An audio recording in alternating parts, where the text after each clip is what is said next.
Hello, welcome to Walk on Water, a place where we discuss building faith in Jesus Christ, finding healing in Jesus Christ in preparation for his second coming. And about 45 minutes away from conference being done, completing today. And I just wanted to jump on and kind of share some of my thoughts that I heard uh, in related to this channel. We talk about faith, we talk about healing, and we talk about the second coming. And for me, I'm looking for like the next step.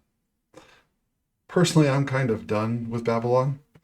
I still have Babylon inside of me, and it's a battle to remove that step by step. But I am so eager for the next phase. And I'm looking for what that next step is because would like to get there and be a part of that process of getting there. And to me, a lot of that is building Zion. And the faith part and the healing part is something that I believe all of us will want to do to prepare to get to Zion and build Zion up. And so I'm just always listening. Like, okay, where are we going? What's going to help me take the next step? And there's some really fun things that came out of conference today. And so I want to jump in here. I'm going to call this first theme. It's actually kind of three ideas in one, but they're all kind of related. I heard a lot of talks about ministering. Also, I heard a lot of talks about new members and kind of welcoming new members. And I also heard some talks about people that struggle and being there to help people struggle. And so that's kind of the idea here. So whether it's ministering or new members or whatever, it's this concept that we want to go out and we serve people. We want to build them up and we want to help them. And ministering has been around for a while now, right? I can't remember when it started. Probably getting close to 10 years now. And of course, we know it. And so is it a broken record at this point? I hope not. I think this is a really key message. So just kind of jumping back here through some of my notes. Like Patrick Karen talked a little bit. And I wrote this note down. Imagine it, a unit of people, so like our congregations, wards, branches, that are doing their best, making a sacrifice, and we as members support them on their journey to become. Right? Can you imagine a ward or a branch that our focus is helping us all to get to the next step, and that we're aware of people involved in their lives, and we're all helping one another? To me, that sounds amazing and glorious. And anyway, yeah, so another one, Kristen E. mentioned ministry. Clark Gilbert also talked a little bit about new members and people who feel like they don't belong because they aren't as good as others. Right? So there's a little bit those who struggle.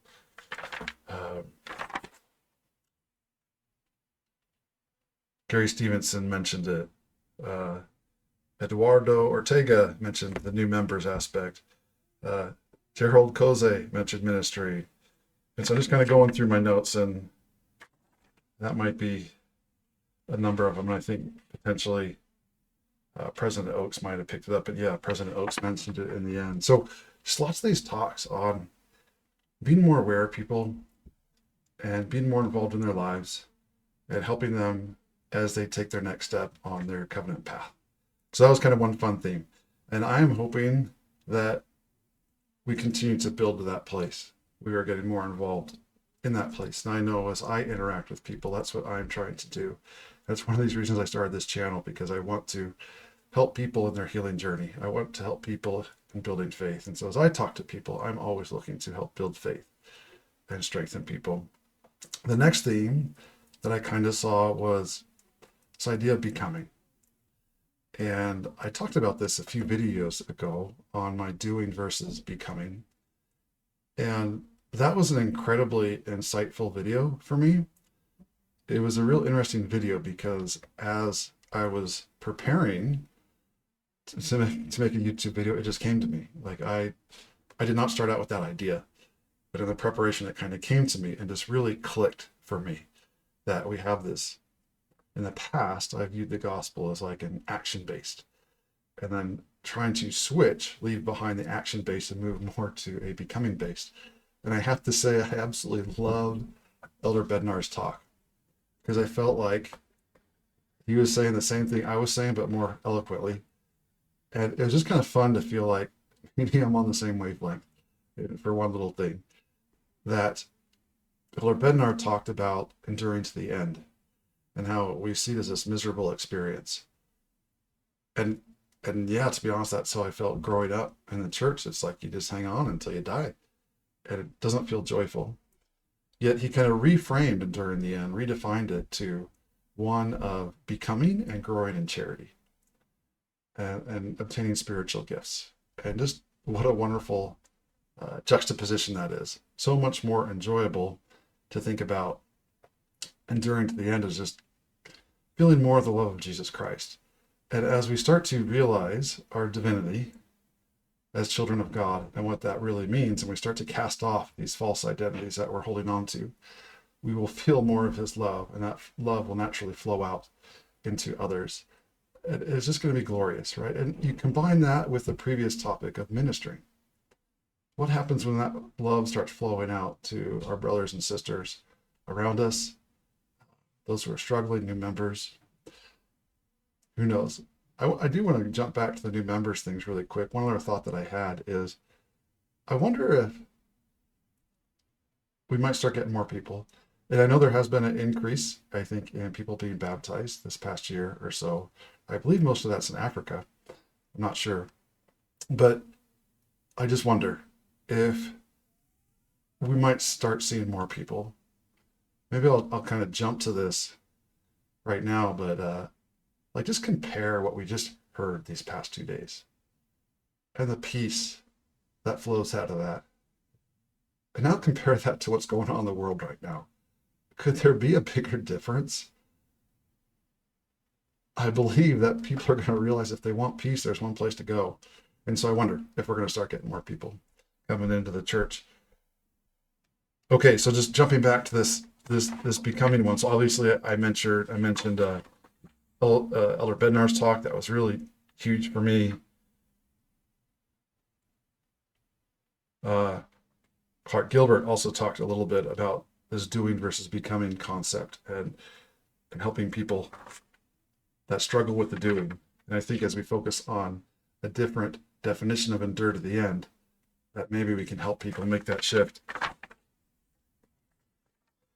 Gerald Koze also talked about our divine potentials, and he shared the story about the beauty and the beast, and just trying to find that divine seed within us and let it shine. I think. Oh, and then D. Todd Christofferson also talked about the character of Christ and becoming. And so there's just a lot of great talks around becoming. The next one theme is also very interesting to me, and it's simply, I picked up on this probably Saturday afternoon. It was like, I have not heard this phrase so much, but the phrase is Christ is the way. And I started paying attention to it, like how many people started saying it. I think, kind of on Sunday, maybe late Saturday afternoon, there were probably 5 or more people that started saying things. I think there's a few before that. But just this Christ is the way. I want to pair that with another kind of idea that resembles that.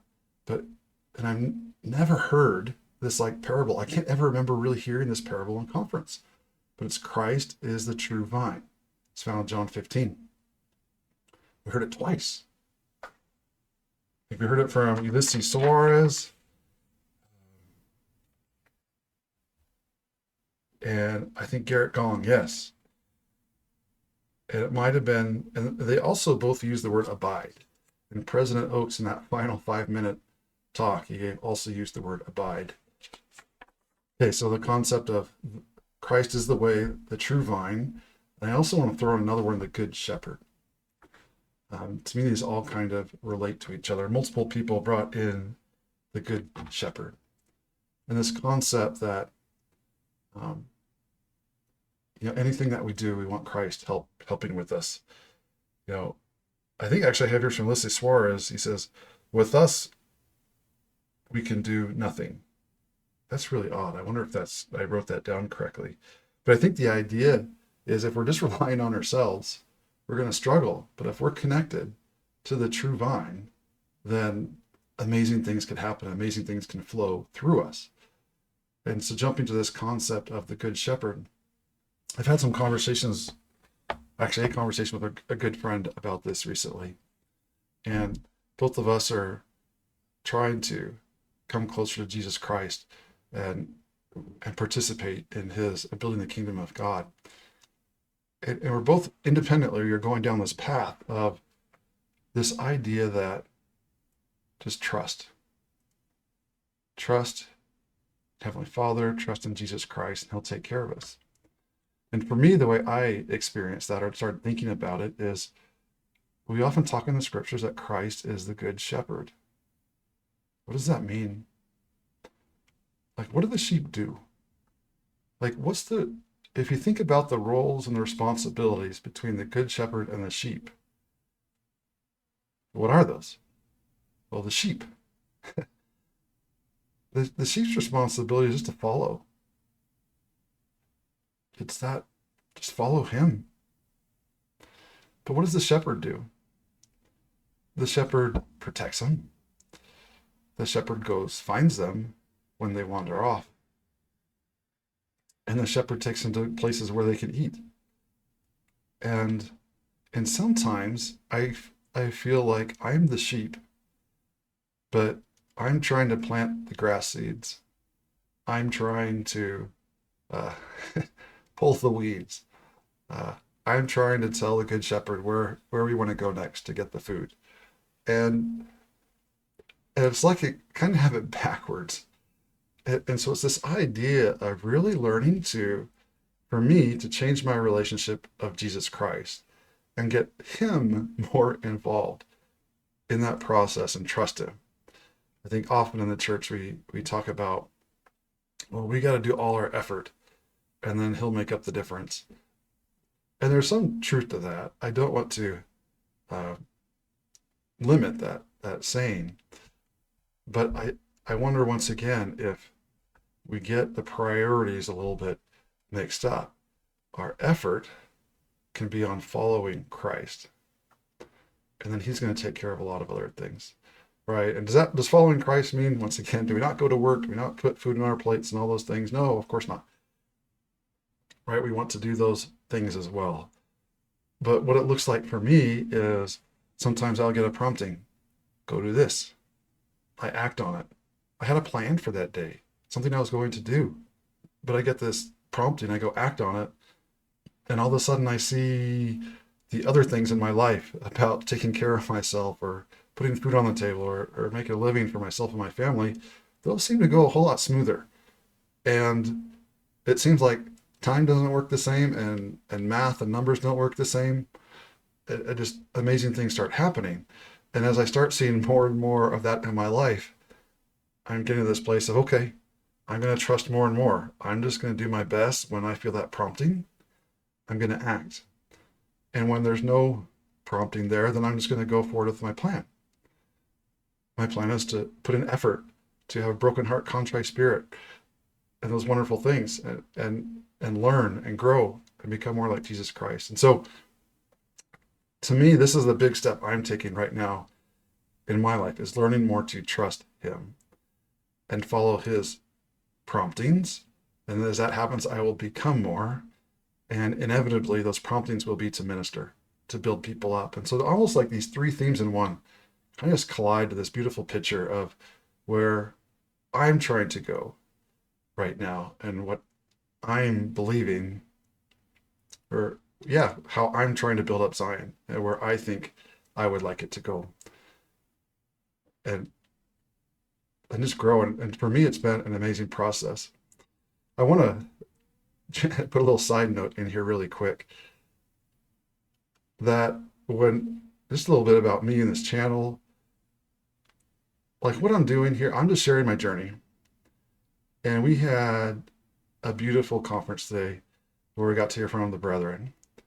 And the brethren are it, right? We want to listen to the brethren and follow the brethren and do what they say. Often I find the brethren talk in higher principles. And because they're talking to a broad cross-section of people at different experiences with the gospel. And the how, I think, is left up to us. And a lot of what I'm sharing is this how, is how I'm trying to approach it, how I'm trying to follow the brethren's counsel. And so those are some of the kind of the three themes that really stood out to me. I kind of want to talk about two other things, though, that really kind of popped to me. One of them was the music. And the music was different this time for me. I don't know why. I made a comment on the first hymn that came out, and the first hymn was "Come Listen to a Prophet's Voice." And I just wrote the note, I'm feeling a powerful spirit, and I don't know why. And then at the very end, Redeemer of Israel, like the same thing happened. And so I had these beautiful bookends, just spiritual love and power, kind of putting conference together. And it was delightful. I thought some other things were really interesting. I should say there was kind of also another little subtle theme. I felt Saturday morning, there was a lot of talk of following the prophet. It's in there. And you think, because this is President Oak's first kind of general conference. And so I think there's a lot of support for him. And if you look at the hymns, in that one was "Come Listen to a Prophet's Voice." Another one was "We Thank Thee, O God, for a Prophet." And I felt that the music really captured the themes of the various sessions. I know Saturday afternoon, the BYU Idaho choir was amazing. I really loved their music. I think in Sunday morning, there was once again, they sang the song "Consider the Lilies." And in there, that's this whole concept of the Good Shepherd, that he's going to take care of us. Um, Another fun thing is in Elder Renlund's talk, he quoted, "Behold the wounds in Jesus' hand." He said, "Open wide your broken heart and let Jesus in." And I thought that was very interesting, quoting one of the new hymns. And I think right after him, I think it was Thierry Mutombo. It's like he mentioned, "Where can I turn for peace?" Going on to the next cool thing about music, and I don't know if you picked up on this. I thought this was really cool. So this is on Sunday afternoon. "Tell me the stories of Jesus." They added a new verse. And as they were singing it, it was basically a verse where it's Palm Sunday. Imagine you being in Jerusalem and Christ coming in, and you're waving those palms and you're declaring that Christ is King. And when I heard of that, I was like, I don't think I've heard this before. And I went and checked in, the app, and no, there's no fourth verse there, but they added a new verse in there once again. So that was kind of a fun thing. What was really also cool is right after that song, President Oakes talk, that was his final thing. And he said, basically, like, I have musical prayer and worship.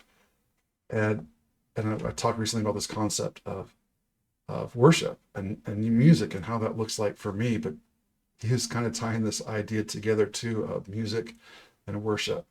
And this new verse to me is just really powerful, kind of when he said that. And so the music was amazing for me. Just really enjoyed that too. And it also, this is one of the first times I noticed it really complemented. I'm sure it has for a while, but for me, it just really stuck out today. And the final thing that I wanted to bring up was President Oakes, right? This is his first conference and what was going to be his emphasis. And these are kind of my thoughts. What I took away is his first talk that he gave Sunday morning. Really, I think it was a continuation of kind of who he is. Actually, when he said it, I was like, I'm not surprised. And once again, it was all about, to me, society and the rules that we want to have to live in a functioning society. And to me, I'm going to say an elevated society. We often talk, or I often think about the spiritual side of things and coming unto Christ. I often try to separate myself from the political side because I don't have a healthy relationship with the political side, and it just it takes away peace. And so I'm just going to let that take care of itself because it doesn't put me in a good place. But if you think about it, there's going to have to be a set of rules that we live by, and we know there's going to be a political kingdom and a spiritual kingdom in the last days, in the two different Jerusalems. And President Oakes, I think, is spending time thinking about what that looks like. And obviously, there's a lot of things in there of love your neighbor, avoiding contention, being peaceful. And so that was just I think in this time right now, and I kind of mentioned this earlier, when you juxtapose what's going on in the world and the message we just heard these last 2 days, that it was tremendous. Like that's what we want to show, this difference. And come here if you want peace, or you can go play in the other arena if you want contention. And then I just love the rubber stamp he gave on the end, like that short talk, where almost like he just summarized it, like boom, boom, boom, boom, boom, of just the main topics. And I'm actually really excited to go back and listen to every phrase he said, because it's like packed and I didn't write it down in time. But there was a little promise at the end. And I think this is kind of I mean, there are other generalities, like, hey, let's be peaceful and good things will happen. But he kind of said something specific that popped out to me. And he says, um, basically, I just wrote down prophetic promise. He says, if we study this general conference, we will receive more. And so that was his subtle ask, is when this conference comes out, and in writing, it's probably going to come out later this week or early next week. Start studying it, and as we have the right attitude, we can receive more revelation about what's in there. So I'm kind of excited for that as well. So those are just my initial thoughts about General Conference. What are some of your thoughts? Love to hear them. What you thought important things stood out to you. Thank you for joining me today. As we learn to walk on water, may we start stepping in some puddles.